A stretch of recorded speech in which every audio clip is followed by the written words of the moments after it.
सुप्रभातम बच्चों। हम लोग मैथिली सरगुप्त के पंचवटी पर चल रहे थे। तीसरा अनुच्छेद देखें।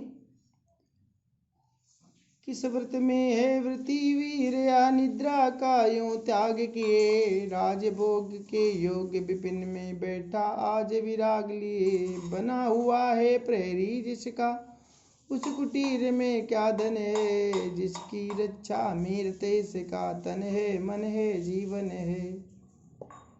अब यहाँ पर कवि मैथिली शरणगुप्त बताते हैं कि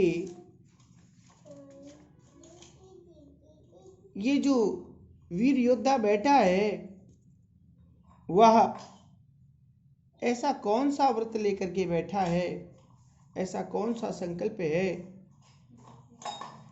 जिस संकल्प को लेकर के यह धनुर्धर इस प्रकार से बैठा है। मेरे मन में तो यह रह रहकर एक प्रश्न उठ रहा है कि इसने अपनी नींद का त्याग क्यों कर दिया है, अर्थात इस रात में भी यह क्यों जाग रहा है। और कभी उसके व्यक्तित्व के बारे में सोचते हुए कहता है कि जहां तक इसके व्यक्तित्व का प्रश्न है, या तो राजभवन के सुख भोगने योग्य है, पता नहीं या वैराग्य धारण करके वन में क्यों बैठा हुआ है। कहाँ इसका भव्य व्यक्तित्व और कहाँ वन की सात्विकता। मैं देख रहा हूं कि यह एक कुटी का पहरा दे रहा है,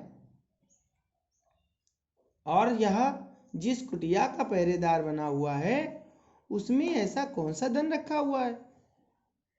मेरी यह जिज्ञासा बार बार उभर कर सामने आ रही है। निश्चय ही इसमें कोई बहुत महत्वपूर्ण वस्तु है जिसकी रक्षा में इसने अपना शरीर, मन और जीवन सर्वस्व न्यौछावर कर रखा है।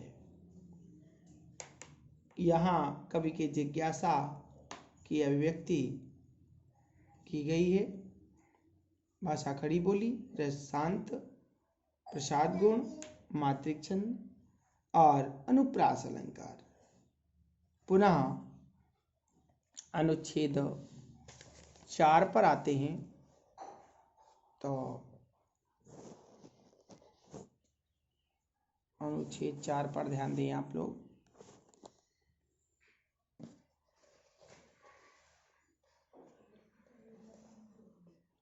देखिए अनुच्छेद 4 दिखाई दे रहा होगा आप लोगों को। तो पुनः मैथिली शरणगुप्त जी कहते हैं कि मृत्युलोक मालिन्य मेटने स्वामी संग जो आई है, तीन लोक की लक्ष्मी ने यह कुटिया आज अपनाई है। वीर वंश की लाज यही है, फिर क्यों वीर न हो प्रहरी। विजन देश है निशा शेष है, निशाचरी माया टेरी। तो यहाँ पर पुनः कवि मैथिली शरणगुप्त जी कहते हैं कि तीनों लोकों की महारानी, कौन है तीनों लोकों की महारानी? सीता जी।